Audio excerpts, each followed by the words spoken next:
Muy bien, hola gente, ¿cómo están? ¿Todo bien? Espero que estén bien ustedes, su familia, la gente que quieren. Bueno, vamos retomando, sí, nuestra materia, Derecho Comercial 1, que forma parte de la carrera que dicta la Universidad Católica de Santa Fe, la carrera de abogacía, sí, en nuestra sede Posadas. Bueno, vean, ¿cuál es el desafío del día de la fecha? Estudiar la estructura orgánica de las sociedades anónimas. ¿Está? Hoy nos metemos de lleno, ¿sí? En el análisis, digamos, en el estatuto propio de cada órgano, ¿sí? Es decir, cuál es la función primordial que tienen, ¿sí? Por quiénes está integrado, ¿sí? Eventualmente hasta qué tiempo, ¿sí? O qué vigencia temporal tienen sus miembros. También vamos a poder definir si son órganos obligatorios o facultativos, digamos, en la estructura orgánica de las SA. Y bueno, y un par de cuestiones ahí anexas y complementarias a ese tema. ¿Está? Así que sin perder más tiempo, como siempre digo, manos a la obra. ¿Sí? Y vean, la mecánica que he elegido para explicarle este tema es a la par de que vamos a ir viendo, digamos, de lleno la lectura, ¿sí? La literalidad de la general de sociedades, también vamos a ir viendo un acto constitutivo y estatuto de una SA. ¿Sí? Entonces, como manera de ir interrelacionando, ¿sí? Lo que está en la ley de sociedades con lo que está volcado en un estatuto tipo de una SA. ¿Está? Y van a ir viendo que no es tan compleja esta cuestión. Así que bien, les invito, digamos, en definitiva, a que nos metamos en el análisis de la Ley General de Sociedades, concretamente en su estructura orgánica.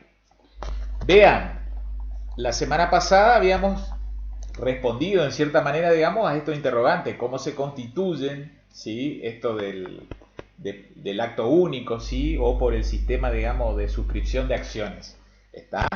¿Cuál es la forma? No cabe duda que es instrumento público, ¿sí? En su subespecie, escritura pública ante escribano. ¿Cómo se representa su capital social? No se olviden que está representado en definitiva por acciones, ¿sí? ¿Y cuál es la responsabilidad que adquiere el socio? ¿Sí? Esa responsabilidad en principio será limitada al aporte. ¿Está? Y ese aporte no se olviden que hay que distinguir en lo que efectivamente suscribe, ¿sí? En el aporte suscripto, y por otro lado el aporte efectivamente integrado. ¿Está? No nos olvidemos esta cuestión, que yo para eso les acompañé el cuadrito, el archivo PDF, ¿sí? Cual si fuera que estuviéramos constituyendo el tornillo SA con esos 4 socios, ¿sí? Y donde cada socio, socio A, socio B, C y D, cada uno de ellos se comprometía, ¿no es cierto?, a aportar 100.000 pesos. ¿Está? Por eso suscribieron cada uno de ellos 100.000 pesos. Como esos aportes eran dinerarios, está la mecánica de la Ley General de Sociedades, nos permiten que en el acto constitutivo al menos sea aportado el 25% de ellos. ¿Está? Entonces cada uno de estos socios terminaba aportando 25.000 pesos. ¿Está? Lo que hacía un total, digamos, de capital efectivamente integrado de 100.000. ¿Está? Restando 300.000 pesos más. ¿Sí? 4 por 100.000 da 400.000 pesos.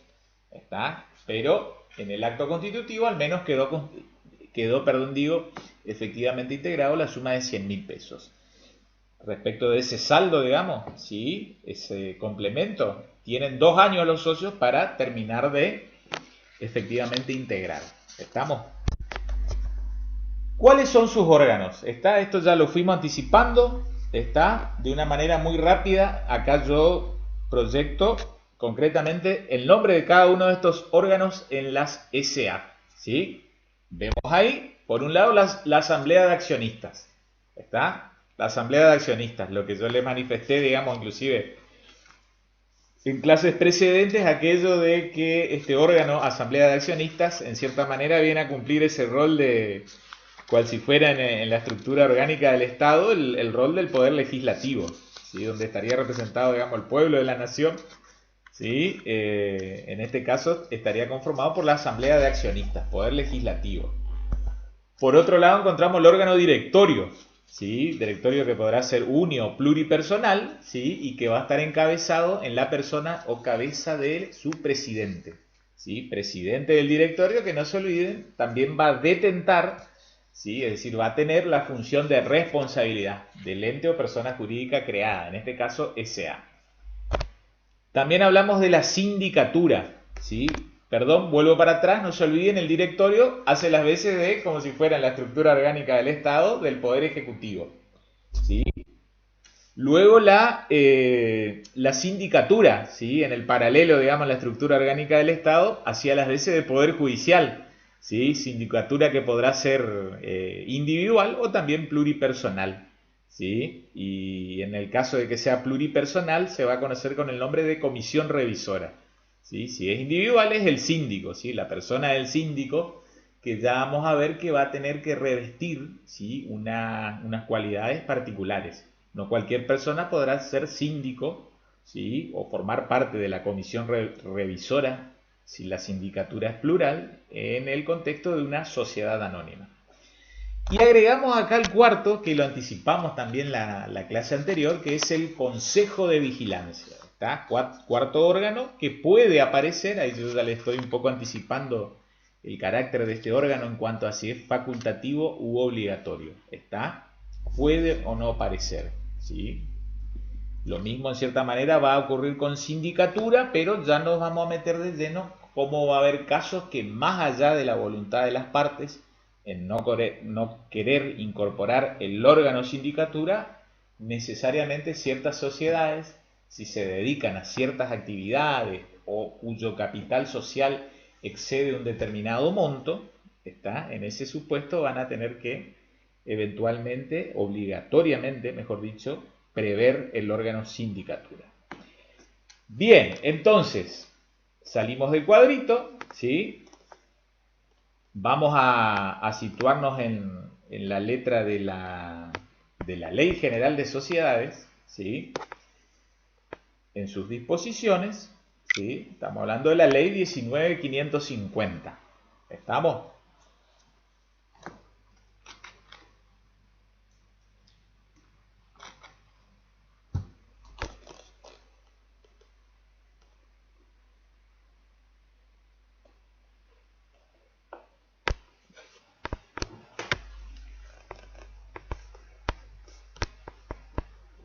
Muy bien, ahí ya estamos. Vamos a analizar al órgano entonces en primer lugar, asamblea de accionistas, ¿sí? Tenemos que ir a la letra del artículo 233 en adelante, ¿sí? A partir de allí se comienza, ¿sí?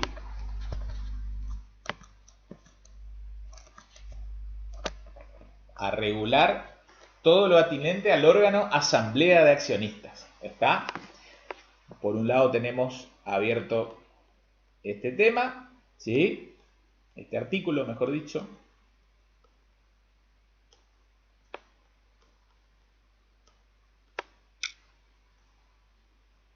Por otro lado, vamos a abrir el archivo de este acto constitutivo y estatuto de SA. Bien, vean, una cuestión que quiero aclarar, ¿sí? Que por ahí uno tiende a caer en confusión.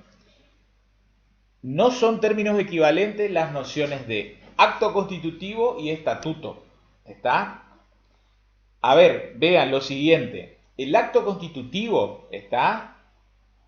Es la ocasión en la cual los socios fundadores, digamos, concurren, comparecen a los fines o a los efectos de constituir el ente persona jurídica. ¿Está?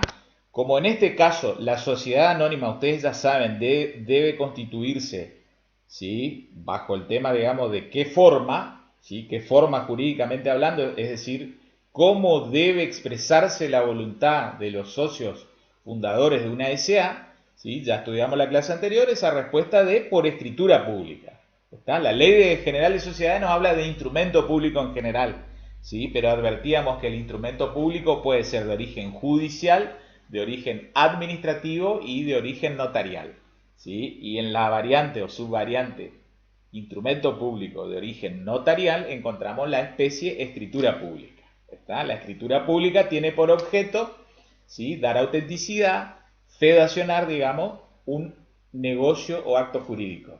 Y la constitución de una SA, en definitiva, es un acto jurídico, ¿sí? Hecho humano voluntario lícito con la finalidad de producir, ¿sí? Efectos jurídicos.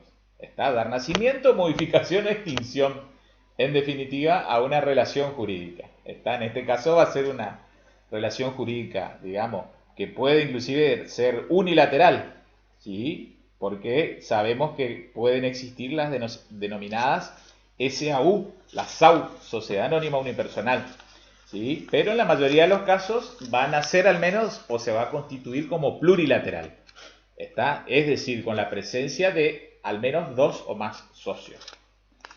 Entonces, veamos, ¿sí? ¿A qué es lo que voy? El acto constitutivo es el contexto en el cual, ¿sí? Se genera, digamos, se produce el dictado de un estatuto, ¿sí? Y acá yo les muestro concretamente, ¿sí? En este proyecto de escritura, el primer elemento. En cierta manera ya nos sirve, digamos, como ahí nos da una manito para distinguir estas nociones de acto constitutivo y estatuto, ¿sí?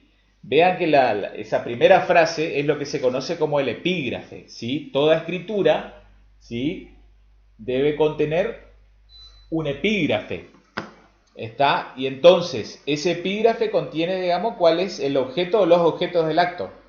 Y entonces ahí advertimos cómo hay un acto constitutivo de sociedad anónima y el estatuto, ¿está? Yo les muestro acá concretamente qué es lo que es acto constitutivo en este modelo o proyecto escriturario, ¿sí? Concretamente va a ser esta primera parte desde que arranca, digamos, ¿sí? Este epígrafe, en definitiva, acto constitutivo de SA y estatuto para el tornillo SA, luego viene un número de escritura, luego un lugar y fecha en que esto se celebra, ¿sí? Luego la comparecencia, que es una presencia física ante el escribano autorizante de ese acto, ¿sí? Luego también la justificación de identidad, ¿sí? Ven ahí esto que dice justifica su identidad de conformidad a lo dispuesto por tal artículo del código, artículo 306, ¿sí? Porque el que comparece, digamos, el que se apersona ante el escribano, tiene que justificar, ¿sí? Que es tal persona y que inclusive se presenta como socio fundador, ya sea por documento de identidad o porque afirme el escribano que lo conoce, ¿sí? Ya sea por trato o por fama, ¿sí? Esto surge del artículo 306 del Código Civil y Comercial. Entonces vean, y ahí viene, digamos, el inicio del acto constitutivo. Estos comparecientes expresan que vienen por este acto a formalizar la Constitución por acto único. Esta no va a ser, digamos, el modelo complejo, ¿sí? Por suscripción o por etapas, en definitiva. Constitución por acto único de conformidad a lo establecido por los artículos 165 y 166 de la Ley General de Sociedades de la República Argentina 19.550, de una sociedad anónima conforme a las cláusulas, objetos y fines que se establecen en el estatuto, que regirá la vida societaria conforme se expresa a continuación. Y ahí recién comienza el estatuto. Está, digamos, el estatuto arranca con la primera cláusula, ¿sí? Ustedes van a ver que este modelo inclusive a los fines, digamos, de tipografía y de facilitar la lectura, ¿sí? Trabaja con capítulos, ¿sí? También quiero contarles otra cosa. Si ustedes ven algún día, tienen la suerte de ver una escritura real de constitución de una SA, no lo van a ver como están, digamos, visualizando aquí y ahora, ¿sí? Porque van a ver que todo el texto está de corrido. Yo les cuento, digamos, existe la obligación de escribir, digamos, todo de corrido, ¿sí? Sin espacios en las escrituras públicas, ¿sí? Pero, digamos, a los fines didácticos, como es la primera vez, quizás que muchos de ustedes se topan con un modelo o proyecto de acto constitutivo y estatuto correlativo, ¿sí? Yo acá un poco, digamos, les marco diferencias, ¿sí? Dejo lugares para que adviertan, digamos, visualmente la estructura general, ¿sí? De un estatuto de SA, ¿sí? Entonces, a partir de esto que dice en esta escritura de capítulo 1, denominación domicilio, plazo y objeto, ¿sí? A partir de ahí, digamos, arranca el artículo primero. Ahí arranca propiamente el estatuto, ¿sí? Y ahí va a tener distintas cláusulas, ¿sí? O distintos artículos, ¿sí? Que en definitiva, digamos, nos llevan hasta el artículo 17º. ¿Está? Entonces, hasta allí va el estatuto. Vuelvo a reiterar, ¿dónde arranca el estatuto? El estatuto con esto de capítulo 1, denominación, domicilio, plazo y objeto, ¿sí? Y termina en el artículo 17º, ¿sí? Ustedes van a ver que a continuación hay más cosas, ¿sí? Pero son disposiciones o cláusulas adicionales, ¿sí? Que no forman parte del estatuto, ¿sí? Y esto es importante tenerlo en claro, porque estas disposiciones adicionales, al no formar parte del estatuto, ¿sí? Cuando se las modifique o cambie, entonces no implica modificación de estatuto, ¿sí? Y no hay que andar inscribiendo, correlativamente hablando, en el registro público. ¿Está? Entonces son cosas como que quedan por resolver, que las menciona el estatuto, pero no figuran en el estatuto. ¿Está? Entonces son cuestiones que, por ejemplo, las debe resolver el órgano asamblea, ¿sí? De accionistas, o el órgano de administración, que es el directorio, ¿sí? Y se pone, digamos, como cláusula complementaria, adicional, ¿sí? O algunos le llaman cláusulas transitorias, pero no forman parte del estatuto. Ya van a entender, digamos, cuando leamos un poco el tenor de estas cláusulas adicionales o complementarias. Entonces, reitero, ¿qué es lo que es el acto constitutivo? Es, digamos, la comparecencia, tal día, tal fecha, en tal lugar, ¿sí? En Posada, hoy estamos a los 4 días del mes de octubre del año 2020. Ante tal escribano comparecen. Ese es el acto constitutivo. Y ahí se individualiza, digamos, ¿sí? Los datos personales de los socios fundadores, ¿sí? O del socio fundador. Puede ser que el ente haya nacido, digamos, unipersonal, no hay problema. Sociedad anónima, no se olviden que puede ser unipersonal.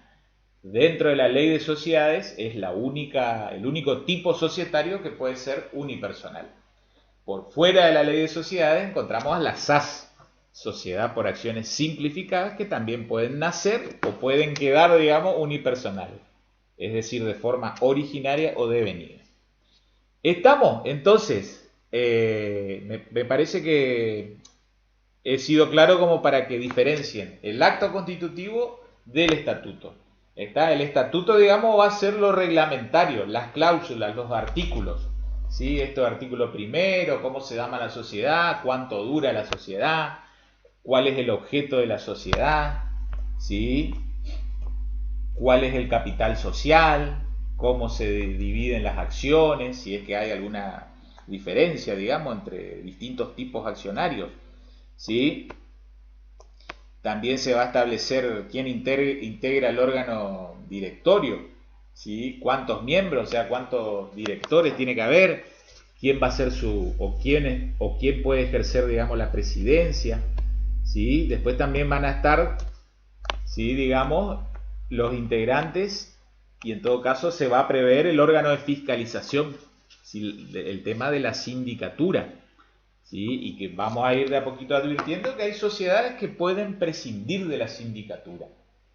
Si las sociedades no encuadran, ¿sí? En las previsiones del artículo 299, pueden prescindir. Entonces una sociedad anónima, ¿sí? Que nace con asamblea de accionistas y con el órgano directorio, ¿sí? Y prescinde de sindicatura. Y acá volvemos a la misma pregunta que hicimos en materia de SRL, digamos, cuando hacíamos esta parte introductoria a las sociedades en general. Si una sociedad anónima prescinde de sindicatura, ¿quién ejerce ese control del director o los directores? ¿Quién controla los libros? Es la misma respuesta que en SRL. Todos los socios, ¿sí? Tienen esa facultad de contralor. Es como que se subdivide en la persona de todos los socios esa facultad de contralor. ¿Estamos? Bien, entonces, metámonos en el órgano asamblea de accionistas, ¿sí? Artículo 233 de la ley de Ley General de Sociedades. ¿Estamos? Vean, ¿dónde debe reunirse la asamblea, ¿sí? De accionistas? en la sede social, ¿sí? Acá de a poquito vamos a ir distinguiendo inclusive, ¿sí? A la vez que organizamos el órgano asamblea o el órgano directorio, que van a ser los dos órganos en los cuales más nos vamos a meter. Yo voy a ir aclarando conceptos, digamos, anexos, ¿sí? O derivados. Entonces esto nos lleva a que hablemos entre las diferencias que creo que ustedes lo habrán estudiado en civil parte general, ¿sí? Las diferencias que hay entre domicilio y sede social, ¿sí? Muy fácil, muy rápido, acá ya les aclaro y volvemos a repasar en todo caso. Domicilio es como equivalente de jurisdicción, ¿está? Es como que yo les diga, domicilio es indicar una ciudad, ¿sí? O lugar dentro de una provincia. Está, es como que yo le diga domicilio, ciudad de Posadas, ¿sí? O en jurisdicción de la ciudad de Posadas, o la ciudad de Oberá, o Iguazú, ¿sí? Apóstoles, Puerto Rico, Monte Carlo, ¿está? Y por eso ustedes van a ver que en el estatuto de la SA, ¿sí? Por ejemplo, el artículo primero, ¿sí? En el artículo primero se da, digamos, primero como persona jurídica que es, ¿sí? Y al igual que una persona humana tiene un atributo de la personalidad que es el nombre, ¿sí? En este caso es la denominación, ¿sí? ¿Cómo se denomina? ¿Sí? Si seguimos la lógica esta que venimos trabajando desde el comienzo de la materia, imaginemos que nuestra sociedad anónima se llama El Tornillo S.A. ¿Está? Y tiene su domicilio legal en la jurisdicción de la ciudad de... Está ahí, Posada, Oberá, Corrientes, Resistencia, ¿sí? Entonces, domicilio legal como equivalente de jurisdicción. Y ya que estamos, vean, ¿sí? Otra cosita, ven ahí que inclusive permite este estatuto que esa sociedad establezca sucursales, agencias o cualquier otra especie de representación tanto dentro como fuera del país, ¿sí? Y luego advertimos, ¿sí? Como en las cláusulas transitorias, ¿sí? O digamos complementarias, sobre el final, digamos, de esta escritura pública, ¿sí? No deja de ser una escritura pública ante escribano. Vean cómo hay uno de los puntos en el cual se decide la fijación de la sede social. ¿Está? Y allí sí hablamos de una dirección en concreto. ¿Está? La sede social queda fijada en tal calle, en tal número, ¿sí? De la ciudad de tal, provincia de tal. ¿Está? Entonces es una cláusula complementaria, cláusula adicional. Entonces esto implica que, supongamos que el Tornillo S.A., ¿sí? Originariamente tenía su sede social en Avenida Rademacher, 3943, ¿sí? Y resulta ser que celebró, digamos, en carácter de locataria, la sociedad anónima como locataria en un contrato de locación, ¿sí? Saben que el plazo mínimo, otra vez de las locaciones comerciales por la ley 27551, que es la ley que ha reformado el régimen locativo, ¿sí? Que se encuentra en el Código Civil y Comercial, otra vez volvió al mínimo, digamos, en general. Todos los contratos de locación tienen que tener plazo mínimo de 3 años. Entonces, supongamos que dentro de 3 años el Tornillo S.A. pretende cambiar de sede social. ¿Está? Y puede hacerlo, ¿está? Y no hace falta que ese cambio de sede social modifique en definitiva el estatuto, ¿sí? Lógicamente después esto hay que inscribir en el registro público de comercio, ¿sí? Pero se decide, digamos, ese cambio de sede social hacia otra dirección y luego se comunica a la sede social. ¿Está? ¿Por qué no se modifica el estatuto? Porque no se sale, digamos, de la órbita o los límites del municipio, de la ciudad de Posadas, digamos, que habíamos dicho, supongamos, jurisdicción de la ciudad de Posadas. ¿Está? Otra cosa sería que se traslade a Garupá, ¿sí? O a Candelaria, ¿sí? Y ni que hablar si cambia, digamos, de provincia. En ese caso hay que modificar el estatuto, ¿está? Porque vamos a tener que cambiar la cláusula primera, ¿está? Porque habíamos declarado que tiene su domicilio legal en tal jurisdicción, de la ciudad de tal, ¿está? No nos olvidemos entonces domicilio más genérico, ¿está? Es como que es aludir a la unidad mínima, la unidad geográfica, institucional, ¿sí? Como equivalente de ciudad, localidad, pueblo, supongamos que en un ámbito rural. Está en cambio sede social, ya es una dirección en concreto, ¿sí? Calle número tal, ¿sí? O calle número tal, departamento séptimo, letra D. ¿Está? O si es una ruta nacional 12, kilómetro 1315. ¿Está? Eso es sede social. Volvemos entonces al órgano asamblea. ¿Está? ¿Dónde se reúne la asamblea de accionistas? En la sede social. ¿Está? Ustedes ahora ya saben, ya manejan las diferencias entre domicilio y sede social. ¿Estamos? Bien. Ya que estamos también, vean, les muestro el artículo segundo y lo leemos. Tiene que ver con el plazo de duración. ¿Sí? Todas estas cuestiones surgen del artículo 11, ¿sí? De la Ley General de Sociedades, ¿sí? Que son, digamos, los requisitos de estilo que debe contener el estatuto. ¿Está? Y esto va a surgir, en definitiva, ¿sí? ¿Cuánto va a durar? Y ahí la frase de estilo que se suele colocar para no complicarle la vida, digamos, a los profesionales asesores de los entes societarios, es colocar 99 años. ¿Está? Pero tranquilamente podría decir 20 años. ¿Sí? Y después vamos a, en alguna clase siguiente, seguro no en este video, vamos a distinguir inclusive estas cuestiones de disolución, de liquidación, de prórroga, de reconducción, ¿está? Que uno ya las vio inclusive en parte general ahora, con el nuevo Código Civil y Comercial, puesto que el propio Código Civil inclusive ya lo regula en su articulado. Pero bueno, vamos de a poco, ¿sí? Ven cómo ya estamos analizando este estatuto tipo, ya sabemos cómo se va a llamar la sociedad, dónde va a tener el domicilio legal, ¿sí? Y cómo vamos a tener que fijar por cláusula complementaria o adicional la sede social, ¿sí? Especificar más. Ya sabemos también entonces cuál es el plazo de vigencia, ¿sí? Del ente jurídico, del ente societario. Vean. Sigamos analizando entonces el funcionamiento de la asamblea. Ya sabemos dónde se reúnen, ¿sí? Vean, luego encontramos en los artículos 234 y 235 las clases de asamblea, ¿sí? Y anoten que en el 234 se regula a la asamblea ordinaria, ¿sí? Y en el artículo 235 se regula todo lo atinente a la asamblea extraordinaria. ¿Estamos? Entonces, vean, en la asamblea ordinaria, sí, se establece cuáles son los asuntos que trata la asamblea ordinaria, ¿sí? Y también nos establece cuál es el plazo en el cual debe reunirse, ¿sí? Que es el párrafo final del artículo 234, ¿sí? Fundamentalmente para estos puntos 1 y 2, ¿sí? Debe ser convocada dentro de los 4 meses del cierre del ejercicio. Está de allí que nos metemos en otro temita, digamos, que hace a la Ley General de Sociedades. Yo les dije que la inmensa mayoría de sociedades no cierra el ejercicio el 31 de diciembre, ¿sí? Sino que cierra el 30 de junio.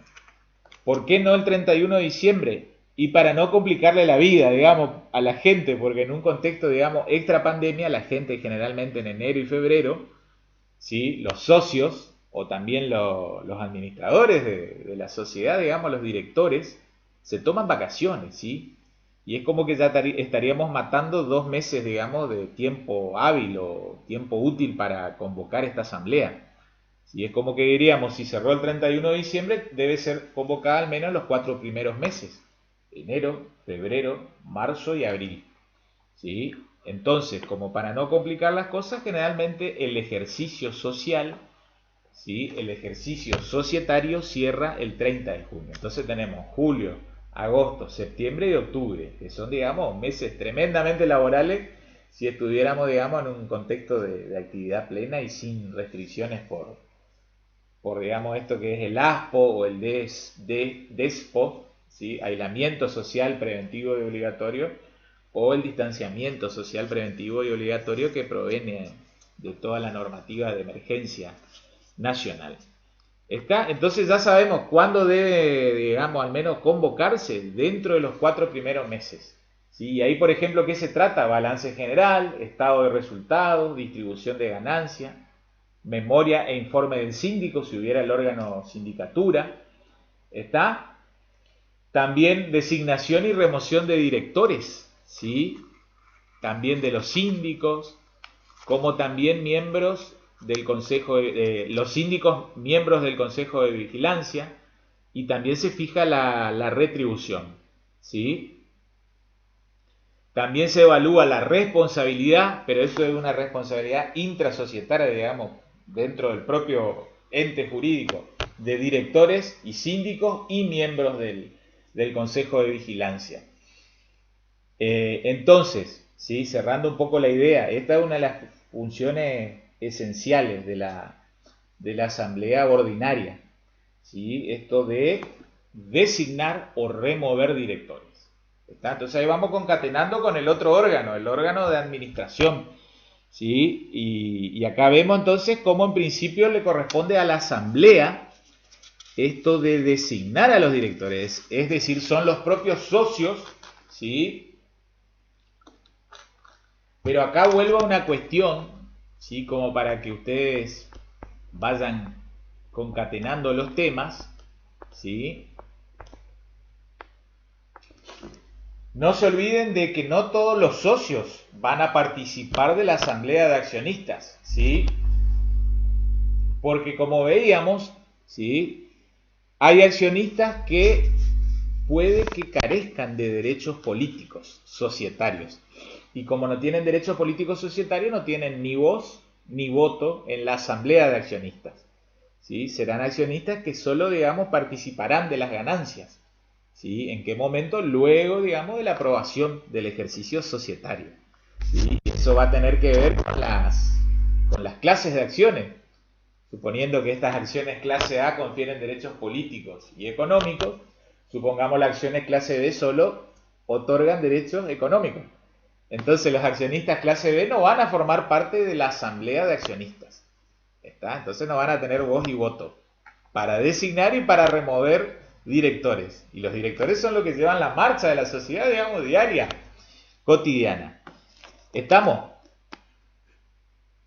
Salgamos del cuadrito, ¿sí? Volvemos al articulado y aclaro otra cosita, ¿sí? Vayan de a poquito, digamos, tomando su apunte, grabando entonces, ¿qué es lo que hace la asamblea de accionistas? Ahí lo ven, ¿sí? Entre sus principales misiones esto de designar y remover directores.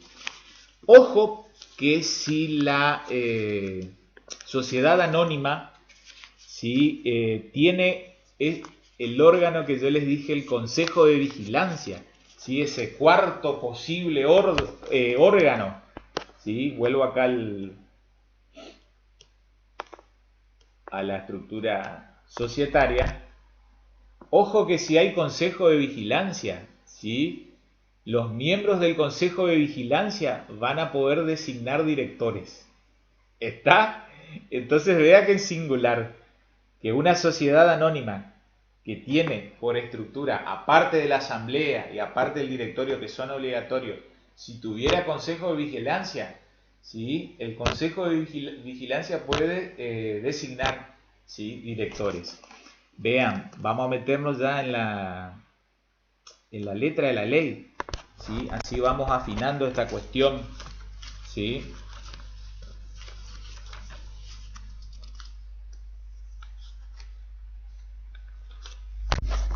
Vamos al artículo 281, inciso letra D. ¿Sí? Estamos hablando de este cuarto posible órgano, inclusive está más allá de la sindicatura. El artículo 281, inciso letra D. Vean. Son funciones del Consejo de Vigilancia, ¿sí? Inciso letra D. La elección de los integrantes del directorio, cuando lo establezca el estatuto, sin perjuicio de su revocabilidad por la asamblea. ¿Está? Entonces, aclaremos, pueden designar, no puede remover el Consejo de Vigilancia cuando existe, ¿sí? Consejo de Vigilancia. ¿Está? Es decir, aparte de que el estatuto dice o establezca que se crea un Consejo de Vigilancia, en ese estatuto, digamos, como ley que es para la propia sociedad, también le tiene que conferir esa atribución de designar directores. pero el Consejo de Vigilancia no los puede remover. Está la revocación o la remoción del cargo es de exclusiva competencia del órgano Asamblea de Accionistas. ¿Está? Entonces ahí vamos concatenando, digamos, con los otros órganos. ¿Sí? Volvamos al articulado propio de la Asamblea de Accionistas. ¿Sí? Entonces no se olviden esto de designar y remover directores. ¿Sí? Con la particularidad, ustedes ya van abriendo el ojo, que si existe este órgano Consejo de Vigilancia, que ya vamos reafirmando su carácter, que va a ser facultativo de los socios fundadores. Es decir, que ese órgano puede o no estar. ¿Está? Si lo incorporan, si el estatuto nada dice de que pueden designar directores, los miembros del Consejo de Vigilancia no van a poder designar directores. Aparte digamos, de prever el órgano Consejo de Vigilancia, tiene que haber una facultad, ¿sí?, para designar directores. Para removerlos es de exclusiva competencia de la Asamblea de Accionistas. ¿Qué más trata? El balance general anual, estado de resultado, distribución de ganancias, memoria e informe del síndico, cuando éste existiere.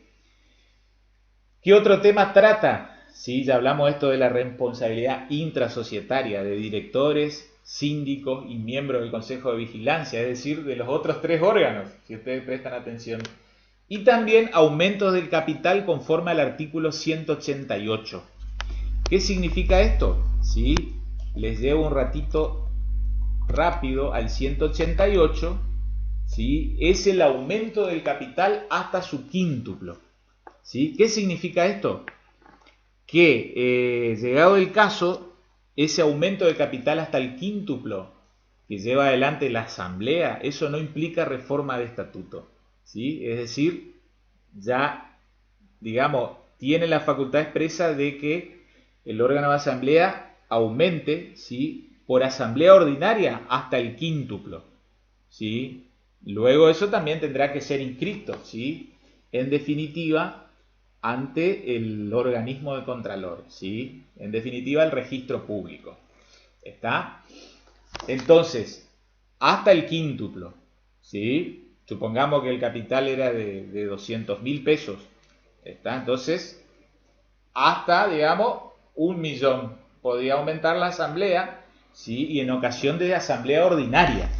A eso es lo que quiero llevarles, por simple asamblea ordinaria. ¿Estamos? Ahí están los temas en general que trata la asamblea ordinaria, ¿sí? Vamos a los temas de la asamblea extraordinaria, ¿sí?, que ustedes lo encuentran en el 235, ¿sí? Y es, digamos, un poco por defecto como que le surge la competencia a la asamblea extraordinaria. Todo lo que no está incluido en la asamblea ordinaria le corresponde a la extraordinaria. ¿Está? Por ejemplo, el 235, inciso 1, que sería el aumento del capital, pero más allá del quíntuplo. ¿Está? Hasta el quíntuplo basta que sea tratado por asamblea ordinaria. Más del quíntuplo por asamblea extraordinaria. Así como el aumento, también la reducción y reintegro del capital, en el caso de una baja de capital, ¿sí? Otro que les puede resultar de interés, 235, inciso 4, esto de la fusión, transformación y disolución de la sociedad, ¿sí? Escisión. Después vamos a estudiar todo y repasar temas que vimos en parte general, qué es lo que es la transformación, de una manera muy básica. Es como que yo les diga, la SA se transforma en SRL o en algún otro tipo societario, ¿sí? Luego están los mecanismos de fusión, ¿sí?, que dos o más sociedades, digamos, ¿sí?, justamente se fusionan. Después vamos a ver si es necesario que se disuelvan o que también se liquiden. Todas esas cuestiones vamos a ir afinando después. Y la escisión es cuando una sola sociedad, digamos, luego se transforma en sociedades, en mayor cantidad de sociedades distintas. Y también vamos a aclarar y definir la cuestión de si hace falta de que se disuelvan y que eventualmente también se liquiden. ¿Estamos? Bien, de una manera muy genérica, la competencia de la asamblea ordinaria y cuándo debe ser convocada, ¿sí?, y la asamblea extraordinaria, ¿sí? El 236, ¿sí? No nos olvidemos, va a tratar esto de cómo se convocan, ¿sí? Tanto las asambleas ordinarias como las extraordinarias, ¿sí? Vean, 236. Las asambleas ordinarias y extraordinarias serán convocadas por el directorio. Entonces es importante, digamos, el órgano directorio, ¿sí? El órgano de administración o el síndico en los casos previstos por la ley. Hay supuesto que la propia ley establece que el síndico puede convocar a una u otra asamblea. O cuando cualquiera de ellos lo juzgue necesario, ¿sí? O cuando sean requeridas por accionistas que representen por lo menos el 5% de capital social, ¿sí? Si los estatutos nos fijaron una representación menor. Está como que ahí la ley de sociedad habilita. En todo caso, uno en el estatuto ponga que por convocatoria de al menos 3% del capital social también se convoque a asamblea ordinaria o extraordinaria. Bien, finalmente, si tanto directorio como síndico omiten convocar, la convocatoria, vean, podrá hacerse por autoridad de contralor o judicialmente, ¿sí? Es también una cuestión ahí muy particular. ¿Cómo se convoca? ¿Sí? Concretamente, por publicaciones durante 5 días, con al menos 10 días de anticipación, ¿está? Y no más de 30 en el diario de publicaciones legales, es decir, por boletín oficial. ¿Estamos? Bien, se debe mencionar el carácter de la asamblea, fecha, hora y lugar de reunión, orden del día y recaudos especiales exigidos por el estatuto para concurrencia de los asociados. ¿Sí? Si ustedes leen el boletín oficial, les invito a que accedan al boletín oficial de la provincia de Misiones. Se van a divertir leyendo edictos de convocatorias a asambleas ordinarias o extraordinarias. ¿Sí? Bien. A ver qué otra cosita podemos destacar del órgano asamblea. ¿Sí? Vean el 238, que particular, ¿sí? Antes del 238, una cuestión que por ahí en la órbita de nuestra jurisdicción, digamos, de nuestra región, conforme a los tipos societarios de SA que suele haber o predominar en nuestra región, muchas veces se dan asambleas unánimes. ¿Sí? ¿Qué es esto? Que la asamblea podrá celebrarse sin publicación de la convocatoria cuando se reúnan accionistas que representan la totalidad del capital social y las decisiones que se adoptan por unanimidad de las acciones con derecho a voto. Esto también suele ocurrir, ¿sí? Y bueno, está esta alternativa de asamblea unánime, pero no se olviden ese doble requisito, digamos. Presencia de la totalidad del capital social, es decir, de todos los accionistas, y que cuando se vota, ¿sí? Tiene que haber decisión unánime. ¿Está? Bien. Vean, el 238, después léanlo, nos habla del libro de depósito de acciones. ¿Sí? Es un tema interesante porque ahí van a ver, digamos, cómo el accionista hace valer, ¿sí? Su calidad de socio, digamos, titular de una acción. ¿Sí? Y cómo debe registrarse. ¿Sí? Hay un libro de registro de acciones para asambleas, sean estas ordinarias o extraordinarias. Por las dudas también les recuerdo que el artículo 239, ¿sí? En definitiva, permite, ¿sí? Que una persona, sea esta humana o jurídica, como accionista que es, sea representado. ¿Sí? Ahí ven esta frase de que los accionistas pueden hacerse representar en las asambleas. ¿Está? Y después inclusive el segundo párrafo de este artículo menciona bajo qué forma. ¿Sí? Inclusive basta hasta que sea una representación otorgada en instrumento privado. ¿Sí? Es muy particular esto. Bien, el 242, anoten, es importante porque aclara quién preside la asamblea. ¿Sí? En primer lugar, por el presidente del directorio. ¿Está? No se olviden, el otro órgano de administración, hay directores, pero hay un presidente. El presidente, en principio, debe presidir la asamblea de accionistas. ¿Sí? Pero el propio estatuto podría prever otra cosa. De allí que nos menciona esto de salvo disposición en contrario. ¿Está? Y en defecto de estos dos primeros supuestos, por la persona que se designe, digamos, en asamblea. Artículos 243, ¿sí? Vean, nos va a tratar el quórum y mayoría en asambleas ordinarias. ¿sí? Y luego anoten que en el 244 el quórum y mayoría en asambleas extraordinarias. ¿Está? Entonces van concatenando, así como está el 234, ¿sí? Que trae, digamos, los temas que puede tratar una asamblea ordinaria de accionistas, y el 235 los temas que puede tratar una asamblea extraordinaria. ¿Sí? El 243 trata quórum para, digamos, para constituirse, para sesionar, digamos, la asamblea de accionistas y cómo se toman las mayorías en asambleas ordinarias. Y el 244 nos trata el quórum, ¿sí? Quórum mínimo y mayoría para adoptar decisiones en una asamblea extraordinaria. Bien, después encontraremos hay un tema muy importante, ¿sí? Es un instituto propio del derecho societario que tiene que ver con el derecho de receso. ¿Sí? Vean qué singular, de a poquito vayan familiarizándose con esta noción del derecho de receso.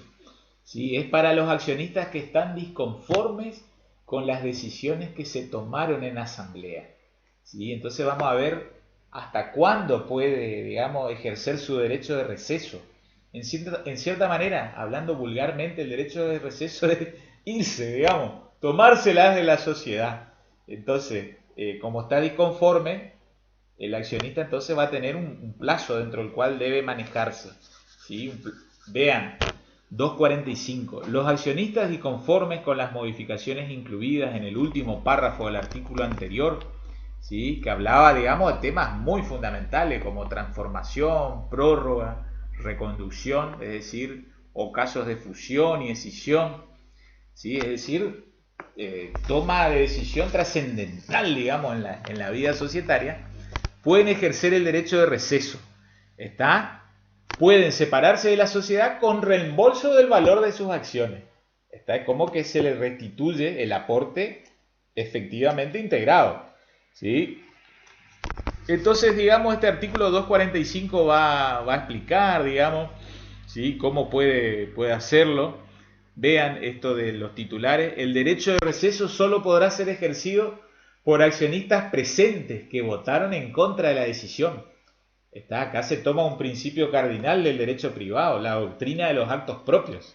Sí, no puede ser que haya estado a favor en asamblea y luego ejerce el derecho de receso.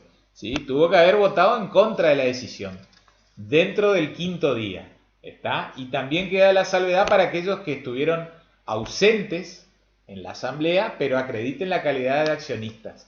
En ese caso hasta tiene 15 días. ¿Está? Entonces no se olviden el tema de derecho de receso. Si estuvo presente el accionista, ¿sí? Y votó en contra de esa decisión trascendental, fundamental, puede oponerse hasta el quinto día, ¿sí? De celebrada la asamblea. Y si no estuvo presente en la asamblea, pero también está en desacuerdo y quiere ejercer su derecho de receso, tiene hasta 15 días, ¿sí? Luego de la clausura de la asamblea.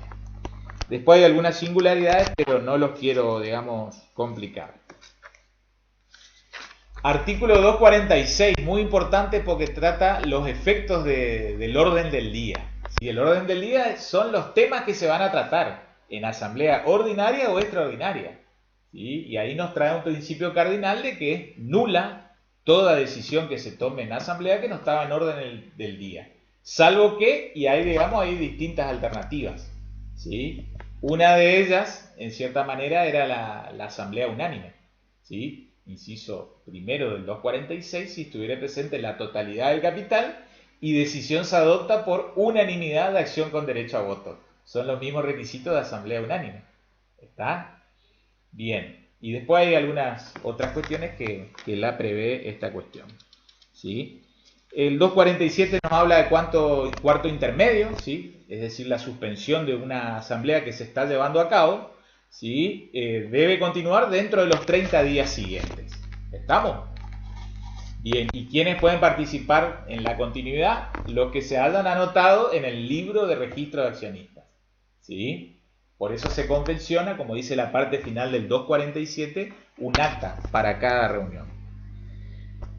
Finalmente, vean, lo más importante es que de a poquito nos vamos familiarizando con los libros societarios. ¿sí? Y en la SA, digamos, hay varios libros societarios. Ya van escuchando que hay un libro de registro de accionistas, ¿sí? Es en el libro en que se anotan los accionistas cuando comparecen a asambleas ordinarias y extraordinarias. Luego va a haber un libro de actas de asamblea de accionistas, ¿sí? En el cual, digamos, se va, digamos, a redactar, ¿sí? Todo lo atinente, ¿sí? Todos los discutidos, partiendo por el orden del día, digamos, ¿sí? Y, digamos, el sentido de las votaciones respecto de cada uno de los temas que incluyeron el orden del día. ¿Está? Ahí por eso dispone el 249, ¿sí? Que el acta convencionada, ¿sí? Conforme al artículo 73, debe resumir las manifestaciones hechas en la deliberación, las formas de las votaciones y sus resultados, con expresión completa de las decisiones.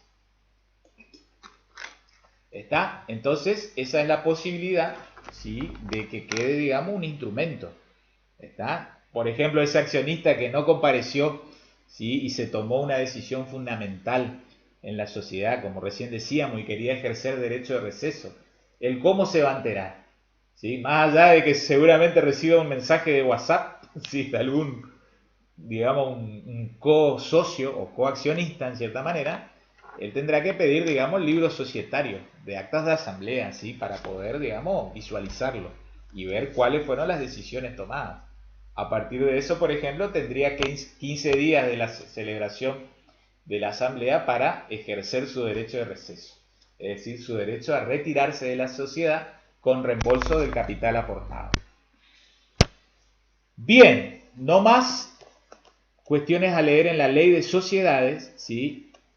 Quiero llevarlos al estatuto, ¿sí? Y vean cómo en el estatuto de la SA, ¿sí? Las cuestiones atinentes a la asamblea se regulan acá a partir del artículo 14, ¿sí? Bajo este rótulo de capítulo cuarto de las asambleas, órgano asamblea de accionistas, ¿sí? Vean que prácticamente este modelo o proyecto de estatuto deja librado digamos, al dispositivo legal de la Ley General de Sociedades, ¿sí? Las asambleas serán citadas en la forma establecida por el artículo 237, todo lo que hablamos de citación, ¿sí? Dónde se publica, con qué antelación, ¿sí? Quórum y mayoría por artículos 243 y 244. ¿Está? Quórum para las ordinarias y mayoría en el 243 y quórum y mayoría para las extraordinarias en el 244. ¿Está? Finalmente el artículo 15 establece quién preside. ¿Está? El presidente del directorio o su reemplazante, o en su defecto la persona que designe la asamblea. Acá mantenemos, digamos, en este proyecto prácticamente lo estatuido por la propia ley de sociedades. Bien, ya los ubico ahí en el contexto del propio estatuto. Vamos a hablar del órgano de administración, ¿sí? Como si fuera el Estado, el Poder Ejecutivo, en el mundo societario y concretamente de la SA, ¿sí? Pasemos a hablar del órgano directorio, ¿está? ¿Sí? Y tenemos que ubicarnos en el contexto de la Ley General de Sociedades, ¿sí? A partir del artículo 255. ¿Está? De allí que este rótulo, en este sexto parágrafo, nos habla de la administración y representación. ¿Sí? ¿Está? Entonces ahí ya estamos viendo que el órgano directorio tendrá a su cargo la administración, digamos, de la sociedad, el día a día, digamos, la cotidianeidad de la resolución de los asuntos, digamos, empresariales, comerciales, financieros, agrícolas, ganaderos, forestales, y representación, ¿sí? Es decir, la expresión de la voluntad por el ente jurídico, ¿sí? Estamos en presencia de una representación de tipo orgánica, que es la representación que se hace de las personas jurídicas, o como decía don Dalmacio Vélez Arfiel, de las personas de existencia ideal. El 255 va a establecer cómo se compone, ¿sí? Y quiénes los eligen a los administradores. ¿Está? Ahí lo vemos, la administración está a cargo de un directorio, el órgano directorio, compuesto de uno o más directores, designados por la asamblea de accionistas o el consejo de vigilancia. ¿Sí? Ya sabemos que la asamblea, digamos, ordinariamente puede designar y remover directores, y el Consejo de Vigilancia solo puede designar, no puede remover. ¿Sí?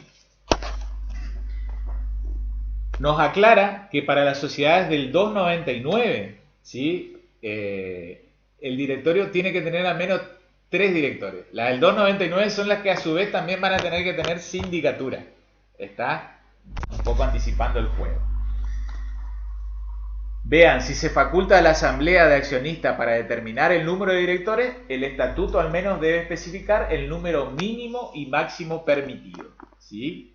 Vamos a nuestro estatuto. ¿Sí? Artículo 9. La sociedad será administrada por el directorio compuesto de 1 a tantos miembros titulares. Cuyo número será establecido por la asamblea que los elija, la cual podrá también elegir igual o menor número de suplentes, los que se incorporarán al directorio por el orden de su elección. ¿Estamos? Vean. Volvemos al contexto de la Ley General de Sociedades. ¿Sí? El 256 nos va a hablar de la cuestión de reelección. ¿Sí? Pueden ser reelectos, ¿sí? los directores. Y al 257 quiero llevarlos porque nos habla el periodo de vigencia del mandato, en cierta manera, ¿sí? La duración, digamos, del director en el directorio. ¿Sí? Vean, el estatuto precisará el término por el que es elegido. El que no puede exceder de 3 ejercicios, ¿sí? Salvo el supuesto del 281 inciso D. ¿Está? Vamos aclarando esta cuestión. El director en la sociedad anónima, ¿sí? Tiene duración en el cargo por 3 ejercicios. ¿Está? Vayamos adoptando esa terminología.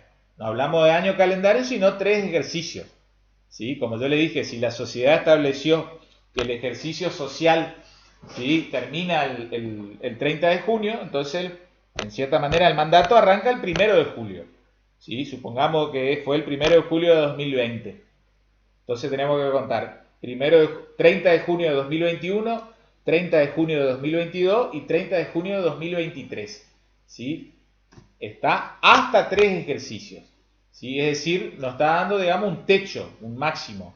El estatuto podría poner 2 años, ¿sí? O 1 año, o 6 meses, o 14 meses. No hay problema.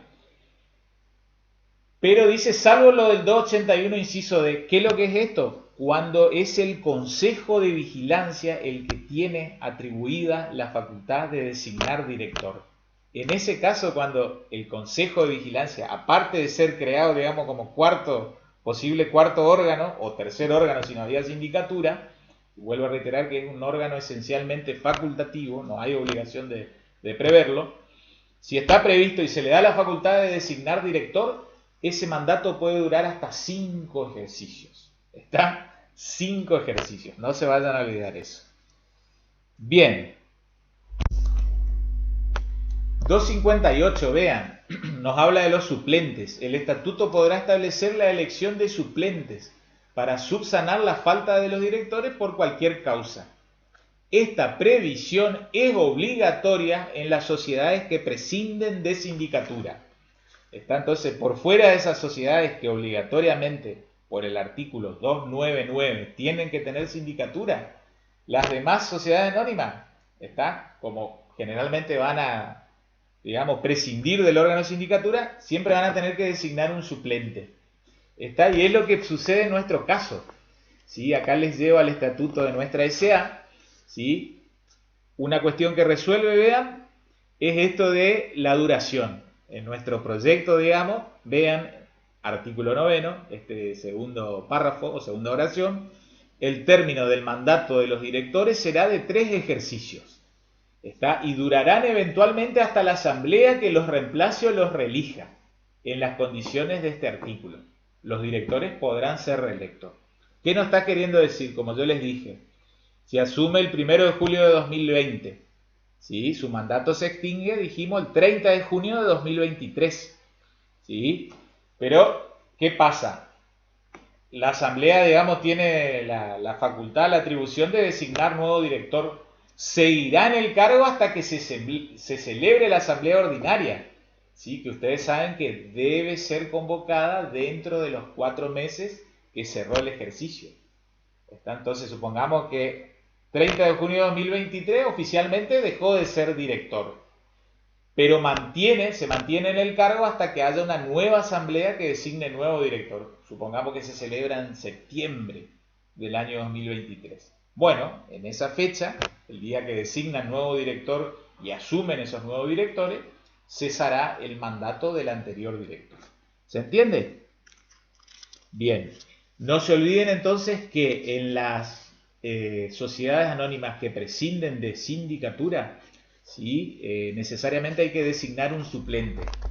Y es lo que acá hicimos, ¿sí? En nuestra escritura, pero por fuera del estatuto. Vean, en este punto segundo de disposiciones adicionales, digamos, ¿sí? Esto de designación del órgano de administración, ¿sí? Es la propia asamblea la que designa, en este caso, un presidente, un director número 2, que será vicepresidente, después vamos a ver a qué fines, un director número 3, ¿está? Y también se designará un director suplente, como allí lo ven, ¿sí? Digamos, en este caso es un triunvirato, ¿sí? 3 directores, de los cuales uno de ellos será el presidente, ¿sí? El director 2 será el vicepresidente, ¿sí? Y aparte se designará un suplente. ¿Por qué?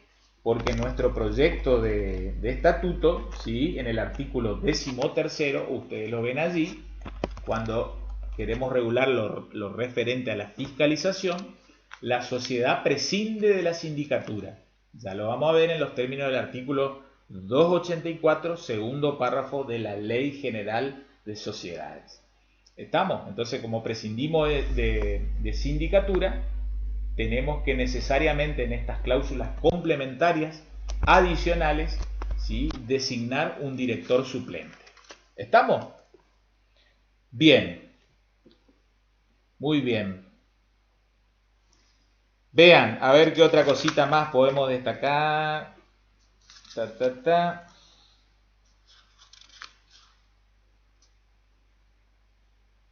En el 264, después léanlo con tranquilidad, ¿sí? Básicamente, ¿qué es lo que vamos a hacer alusión? Las prohibiciones, digamos, para para poder ser electo como director, ¿sí? Un artículo muy importante, el 266, no se olviden, el cargo de director es personal e indelegable. ¿Qué significa esto? Que si un director no puede, digamos, comparecer a una sesión del directorio, a una reunión de directorio, no puede, digamos, nombrar un apoderado. ¿Se entiende? Acá hay una diferencia con los accionistas.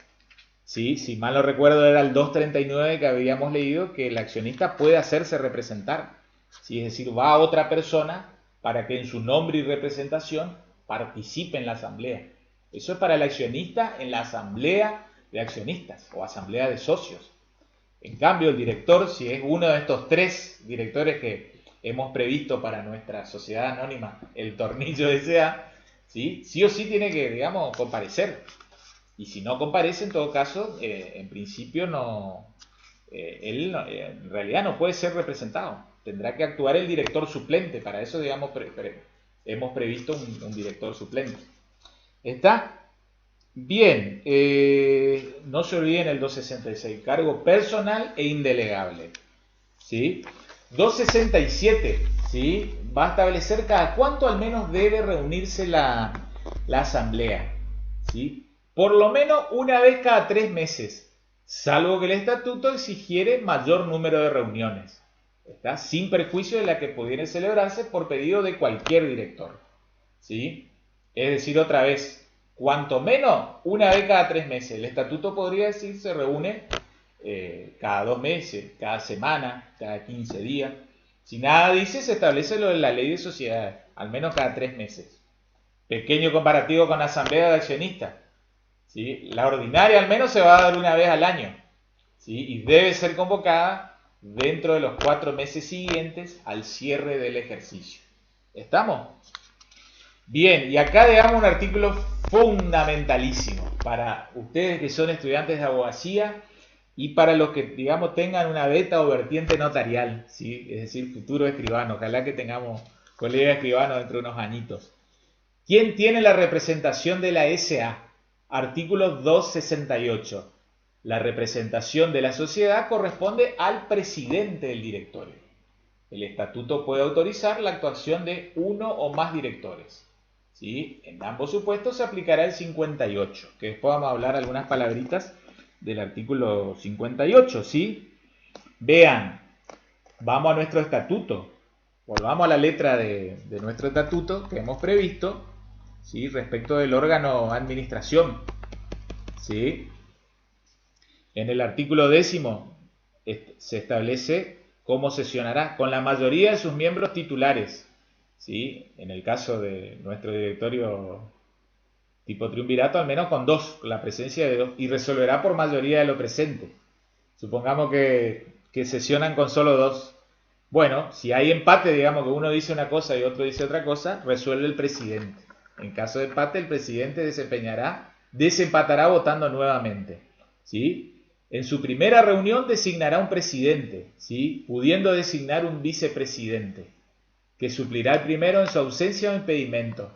La asamblea determinará la remuneración del directorio. En nuestro proyectito, ¿sí? En realidad, esto, digamos, ya los propios asociados designaron el presidente. Vean, en estas cláusulas complementarias, ¿sí? Al designar los integrantes del órgano de administración, ellos mismos establecieron, ¿sí? ¿Quién es el presidente? ¿Quién es el director 2, que va a ser las veces de vicepresidente? ¿Sí? ¿Y quién es el director 3? ¿Sí? Y a su vez, ¿quién será el director 4? Hay otra alternativa, digamos, si no lo hubiésemos designado acá por estas cláusulas adicionales, entonces, ¿qué es lo que sucede? Esta es, digamos, la organización o tipificación por ahí más clásica. La asamblea de accionistas elige miembros del directorio. Vuelvo a reiterar, la asamblea de accionistas elige miembros del directorio. Es como que yo les diga, elegimos los directores 1, 2 y 3, que tienen mandato, ya sabemos, en nuestro caso, para nuestro tipo societario S.A., el tornillo S.A., 3 ejercicios. La propia ley de sociedades faculta a que sea el propio directorio el que establezca quién será el presidente. ¿Está? Entonces también cabría esa posibilidad. Ahí entonces debe darse lo que se llama una reunión de directorio de distribución de cargos. ¿Está? Y de acá es que yo les traigo, digamos, para el futuro profesional, o ya sea abogado o escribano. Si uno quiere saber entonces quiénes son los integrantes del directorio, tiene que pedir, digamos, el libro de actas de asamblea. Ese libro de actas de asamblea, que generalmente tiene 200 hojas y está rubricado. ¿Qué significa rubricado? Tiene un sellito por el propio registro público. En cada una de esas hojas puede que haya un acta de asamblea. ¿Sí? Ustedes ya saben, el acta de asamblea ordinaria es la que elige los miembros del directorio. Entonces va a haber un acta de asamblea número 5, supongan, de acá a 5 años, digamos, que tenga vida en nuestra sociedad. ¿Sí? Y puede ser que ahí, o en 6 años que estaría venciendo, digamos, la segunda, digamos, bloque de 3 años de ejercicio, en el 2026, ¿sí? Puede ser que esa asamblea número 6 decida directorio 1, 2 y 3. ¿Está? Entonces va a estar el libro de acta de asamblea. Entonces uno ahí en todo caso puede sacar una fotocopia, autenticar, ¿sí? Se lleva y uno tiene el cotejo del original con la copia. Entonces el acta de asamblea acredita que Manuel, Luis y María son los directores. Pero con el acta de asamblea muchas veces no vamos a saber inclusive quién es el presidente. Para ello vamos a necesitar lo que se llama un acta de distribución de cargos. Pero eso ya no surge del libro de actas de asamblea, sino que surge del libro de acta de reunión de directorio. Ahí vemos otro libro. Entonces, a manera de resumen, vayan anotando cuáles son los libros societarios. 1. Libro de registro de accionistas. Está, que nos sirve para las asambleas ordinarias y extraordinarias. ¿Sí? Cuando depositan, ¿sí? Sus acciones, se dice. Segundo libro, libro de actas de asamblea. Está para el órgano asamblea. Tercer libro, libro de actas de reunión de directorio. Está, entonces, si uno quiere saber, cerrando la idea, quién es el presidente del directorio, probablemente tenga que pedir el libro de actas de reunión de directorio. Y de allí va a surgir quién es el presidente. ¿Sí? Es decir, se reúnen Manuel José y María, no sé si cambié los nombres, y entre sí deciden quién es el presidente. En nuestro caso, ya que en el propio, digamos, contexto de escritura pública, la propia asamblea designó directores y a su vez designó al presidente, ¿sí? Y también se fijó el orden para el vicepresidente y eventualmente designación de un suplente porque no tenemos sindicatura. ¿Estamos? Ustedes ven ahí, por ejemplo, entonces, designación del órgano de administración y vean cómo luego más abajo viene lo correlativo, aceptación de cargos. Todos los nominados aceptan los cargos discernidos y constituyen domicilio en los indicados por esta escritura. Entonces, como la escritura da fe pública, autentica los hechos que ocurren ante el propio escribano, es bueno que entonces también ya comparezcan los directores designados, probablemente algunos de ellos van a ser los socios fundadores, y acepten el cargo. ¿Sí? El director 1, que es presidente, el director 2, que es vicepresidente, y el director 3, ¿sí? Y también el suplente, ¿está? Que acepta, digamos, ser suplente en el órgano directorio de la SA. Está entonces, yo creo que de directorio no se deben olvidar, a manera de resumen muy rápido. Digamos, ¿cuánto duran? ¿Sí? En su mandato, no se olviden, 3 ejercicios es lo que establece como máximo la ley de sociedades en general. ¿Sí? En general. El estatuto puede establecer menos, ¿sí? Pero puede durar hasta 5 ejercicios cuando es designado por el Consejo de Vigilancia. No se olviden que el Consejo de Vigilancia no puede remover o revocar director. ¿Eso cuánto dura? Después no se olviden que es un cargo personal e indelegable, ¿sí? Entonces tiene que, si hay reunión de socios, comparecer. Y si no va, no puede hacerse representar el director o los directores. Y finalmente, ¿quién es el que representa a la sociedad? Lo representa el presidente del directorio, ¿sí? Y veamos si este estatuto preveía algo más. Está lo de la garantía.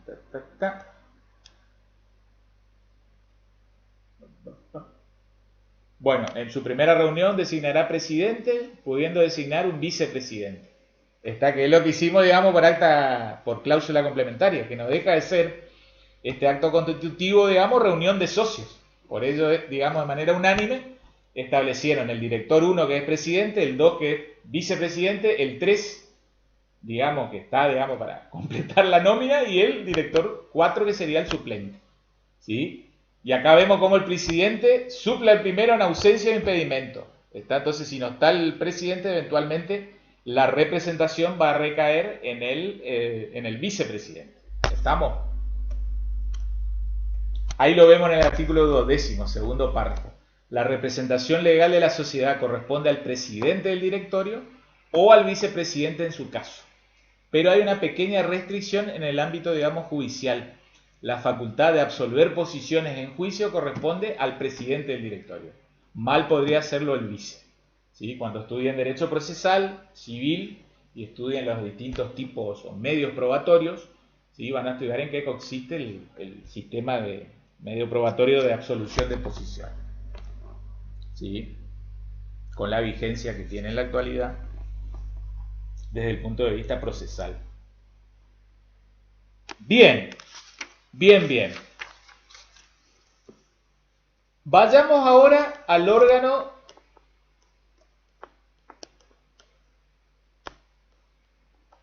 sindicatura.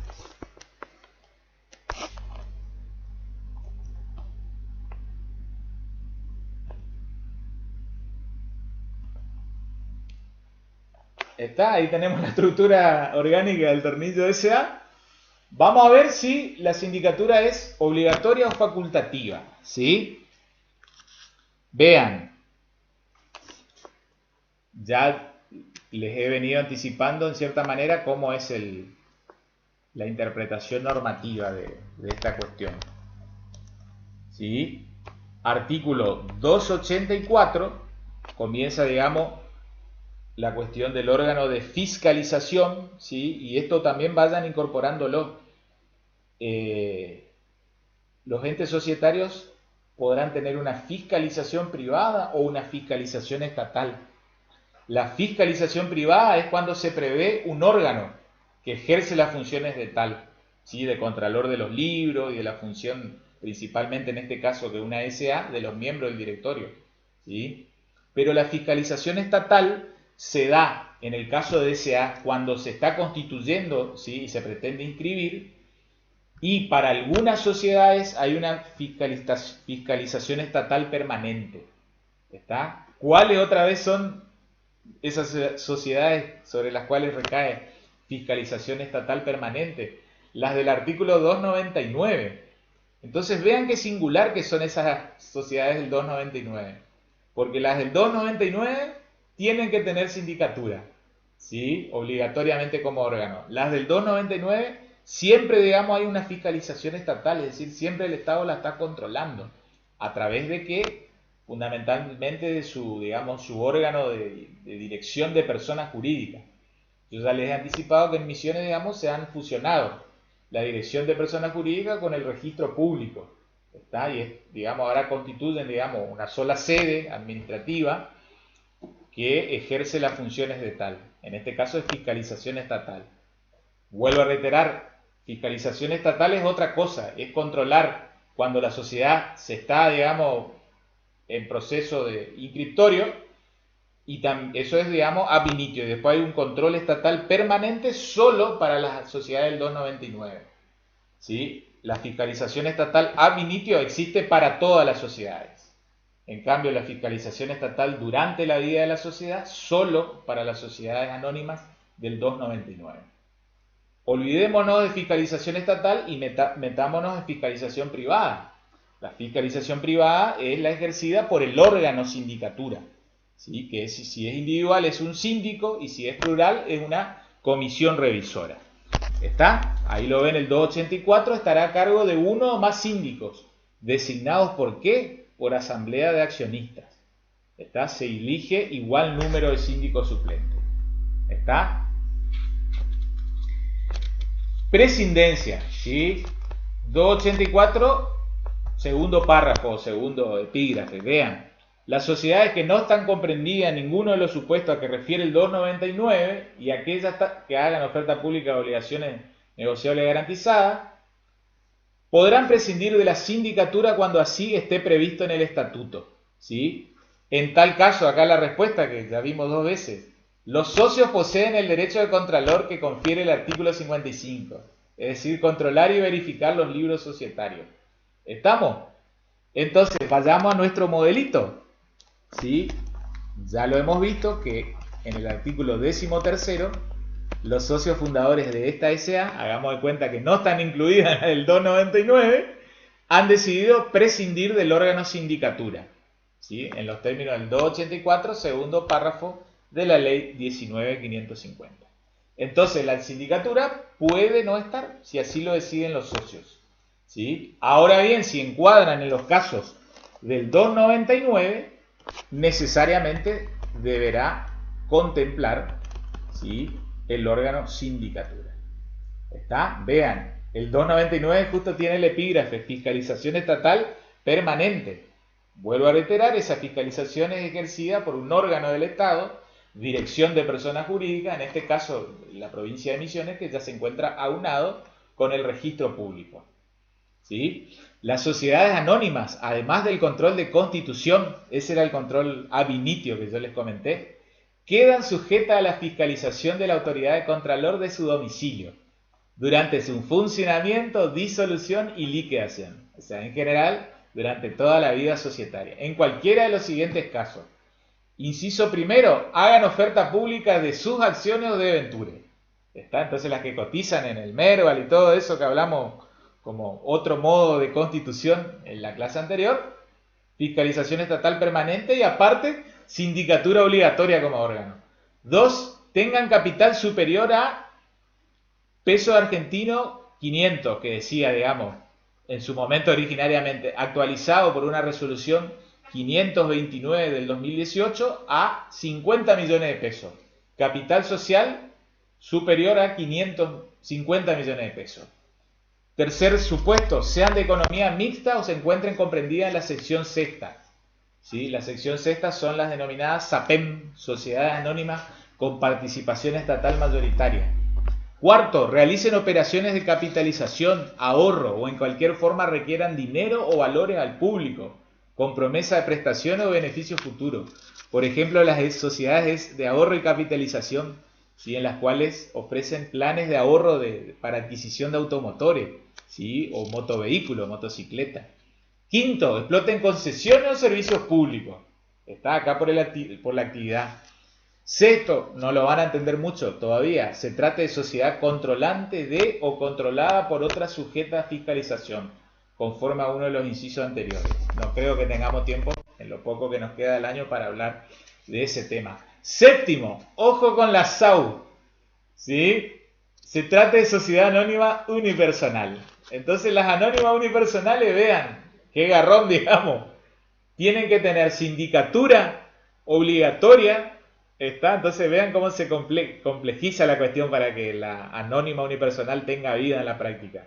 Porque necesariamente tienen que tener sindicatura. Y además porque están, digamos, bajo fiscalización estatal permanente.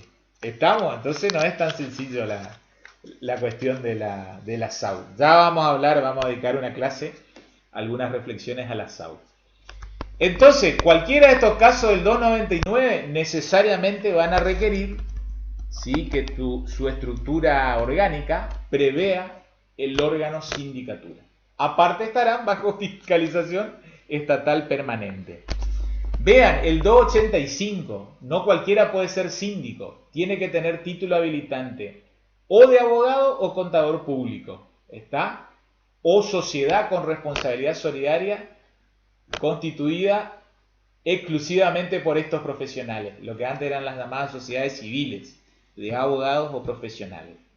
¿Está? Entonces acá hay incumbencia para el abogado, ¿sí? Ser síndico en el órgano sindicatura, sea esta individual o plural. ¿Está? Además, tener domicilio real en el país. Luego el 286 nos va a hablar acerca de quienes no pueden ser síndicos. ¿Estamos? Bien, ya sabemos entonces, para ser síndico, abogado o contador. 287, ¿cuánto dura? ¿Sí? El estatuto va a indicar, si es que previó este órgano, el término por el cual son elegidos. Que lo mismo que pasa en materia de directorio o directores, no puede ser superior a 3 ejercicios. ¿Sí? El 290, después fíjense, si la sindicatura es colegiada, es decir, plural, se llama comisión fiscalizadora, el órgano sindicatura. ¿Sí? El 293, muy importante, lo mismo que le pasa al director, que es un cargo personal e indelegable. La sindicatura también es un cargo personal e indelegable. No pueden otorgar poder para que otra persona los represente en el órgano sindicatura. Y el 294, ¿sí?, nos indica cuáles son las atribuciones del síndico. Fundamentalmente, en general, el inciso primero, fiscalizar la administración de la sociedad, a cuyo efecto examinará los libros y documentación siempre que lo juzgue conveniente, y por lo menos una vez cada 3 meses, establece un mínimo. Podrá establecer el estatuto una menor frecuencia. Después el inciso tercero, vean, puede asistir con vos en la asamblea de accionistas, perdón, en la reunión de directorio del comité ejecutivo, que es un subórgano del directorio, y de la asamblea, ¿sí? Con voz, pero no con voto. ¿Está? Entonces puede, digamos, controlar en todo caso, al menos que se celebre la vida o dinámica de los demás órganos. Asistir con voz, al menos tiene derecho a expresar consideraciones, pero no derecho a votar, ¿sí?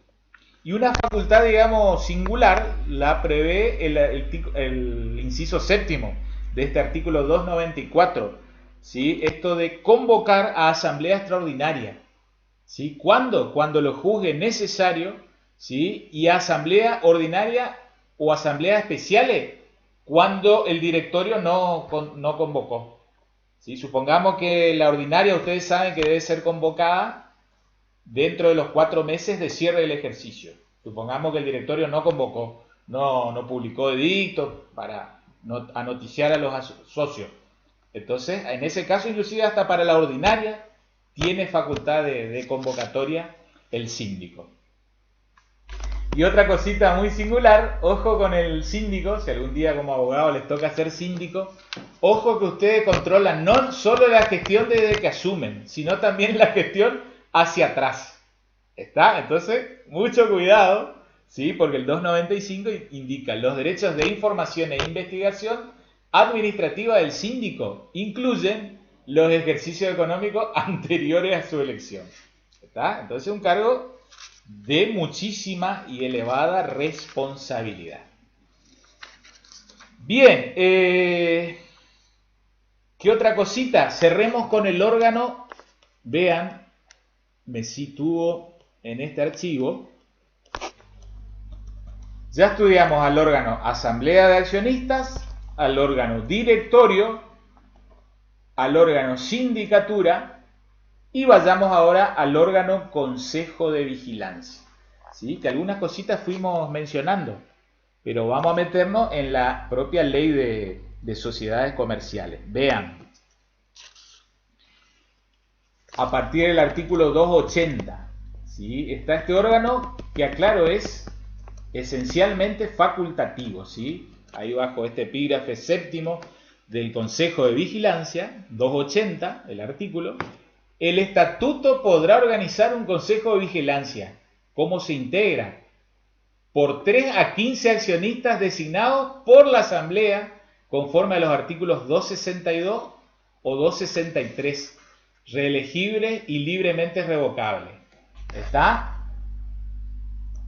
¿Qué es lo que es el 262 y 263? En algún momento, si tenemos tiempo, ¿sí? El 262 es elección por categoría de accionistas y el 263 es un instituto propio también del derecho societario que se llama el voto acumulativo. Conózcanlo después.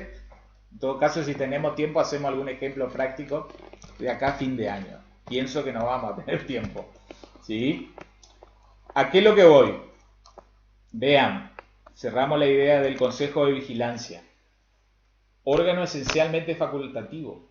Está lo mismo que la sindicatura. El tema que la sindicatura, si nuestra sociedad digamos, encuadra en alguno de los supuestos, ¿sí? Del 299, necesariamente va a tener sindicatura. En cambio, el Consejo de Vigilancia, por más que sea sociedad del 299, si no hay facultad de los socios constituyentes fundadores, no hay necesidad de incorporar el órgano Consejo de Vigilancia. ¿Está? Cantidad de miembros, 3 a 15 miembros, ¿sí? A 15 inclusive accionistas. ¿Está? Entonces hay una calidad especial en la persona del miembro del Consejo de Vigilancia, ¿sí? Pueden ser reelegibles, libremente revocables, ¿sí? Y ahí hay algunas atribuciones, ¿sí? Del Consejo de Vigilancia. La que yo más le destaco, que ya fuimos hablando a lo largo de la clase de hoy, no se olviden esta posibilidad de elegir directores, no remover o revocar el mandato de directores. Y cuando eligen directores, el mandato de los directores puede extenderse hasta 5 ejercicios. ¿Sí? Artículo 281, inciso letra D. ¿Está? Ahí lo vemos, inciso D, la elección de los integrantes del directorio cuando lo establezca el estatuto, sin perjuicio de la revocabilidad por la Asamblea. En este caso, la remuneración será fija y la duración en el cargo podrá extenderse a 5 años. ¿Estamos? Muy bien. Muy bien, muy bien. Vamos cerrando entonces un poco el tema societario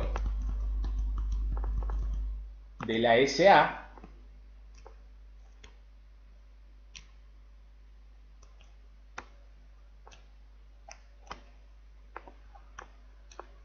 Otra cosita que les quería destacar, ¿sí? En el caso de la sociedad anónima, ¿sí? Respecto del elemento capital social, esto es, nos manejamos con una pauta de un decreto del año 2012, ahí lo tienen, el 1331 del 2012, artículo 186. El capital social de una SA no puede ser inferior a pesos 100.000. Este monto podría ser actualizado por el Poder Ejecutivo cada vez que lo estime necesario. Al día de la fecha no han habido posteriores actualizaciones, nos quedamos en el tiempo con un mínimo establecido de pesos 100.000, ¿sí? Como capital mínimo. No se olviden que la noción de capital social va directamente ligada a la del objeto.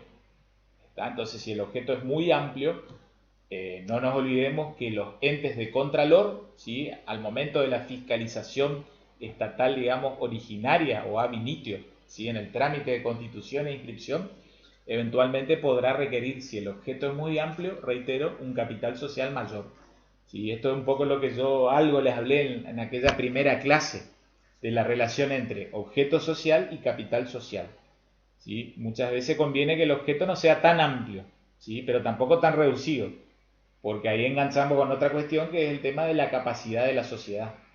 Y la sociedad va a tener capacidad con todo aquello que esté directa o mediatamente relacionado con su objeto social. Si es muy restringido, digamos, su capacidad va a ser más acotada, ¿sí? Y ciertos actos uno va a poder entenderlo por fuera de una pauta muy importante que vayan anotando, es la del artículo 58. Porque cuando el administrador o representante de una sociedad celebra un acto, compromete al ente societario, es decir, a la persona jurídica, sociedad anónima, como decíamos en las clases anteriores, a ese centro de imputación diferenciada, en tanto y en cuanto el acto celebrado no sea notoriamente extraño al objeto social. Vuelvo a reiterar, artículo 58. El acto del administrador o representante de la sociedad anónima compromete a la sociedad anónima y no, digamos, a esa persona individualmente, en tanto y en cuanto no sea notoriamente extraño al objeto social. Entonces, como que el objeto social hace las veces de caparazón. Todo lo que esté, digamos, dentro de esa caparazón, ¿sí?, va a ser la capacidad de la sociedad para contratar, para relacionarse, digamos, en el mundo de relaciones intersubjetivas, comerciales, industriales, financieras y de distinta índole. Bien, vamos cerrando nuestro modelito, ¿sí?, de proyecto. Ya tratamos el órgano asamblea, ya tratamos el órgano administración, ahí lo ven, en los capítulos 9, artículo 9 a 12, prescindimos de fiscalización, ¿sí? El tema del capital social, que yo recién les dije, mínimo de capital social en la SA, artículo 5, ¿sí? El sexto va a regular cómo se van a representar esas acciones, ¿sí?, y eventualmente qué derechos otorga. Este es un estatuto base, digamos, muy básico, no se explaya tanto en la individualización de cada elemento. ¿Está? Ahí ven en el artículo 3 lo que recién hablábamos, lo del objeto social. La sociedad tiene por objeto, sea por cuenta propia y o de tercero y o asociada a tercero en el país o en el extranjero, a la siguiente actividad. Como yo les dije, podría decir inmobiliaria, constructora, pero si se empiezan a agregar financiera, agroforestal, ojo, porque en la cláusula quinta o artículo 5 de capital social, el organismo de contralor les va a exigir mayor capital social. Bueno, gente, vamos cerrando la clase del día a la fecha, ¿sí?, con este magnífico tipo societario de la SA, ¿sí? Y la idea sería que en clases subsiguientes, o en clases siguientes, mejor dicho, pues son de aquí en adelante, en algún momento vamos a hablar de una subespecie de sociedad anónima que es la SAU, Sociedad Anónima Unipersonal, ¿sí? Por las particularidades propias del caso que tiene, ¿sí?, ya sea desde el mismo momento de constitución, ¿sí?, cómo se gesta ese ente unipersonal, y después hay algunas cuestiones que hay que definir en materia de capital suscripto e integrado, ¿sí?, porque hay diferencias con el régimen general de las SA. Y ya hemos visto inclusive que la sociedad anónima unipersonal obligatoriamente desde la estructura orgánica va a tener que tener el órgano sindicatura. Y aparte, la sociedad anónima unipersonal va a estar bajo fiscalización estatal permanente. La clase siguiente comenzaremos a hablar del otro tipo societario, digamos, de los clásicos, que tiene mayor vigencia en la sociedad. Es decir, la sociedad de responsabilidad limitada. Es decir, la SRL. ¿Está? Esos dos tipos clásicos previstos en la 19.550 SA y SRL, junto con las SAS, Sociedades por Acciones Simplificadas, ¿sí?, previstas en la Ley de Apoyo al Capital Emprendedor, son los tres tipos societarios que mayor vigencia tienen en la práctica en la actualidad. Bueno, gente, les deseo una excelente semana, ¿sí? Cuídense, cuiden a su gente, querida y amada, y nos vemos en una clase posterior y siguiente. ¿Está? Muchas gracias. Chau, chau.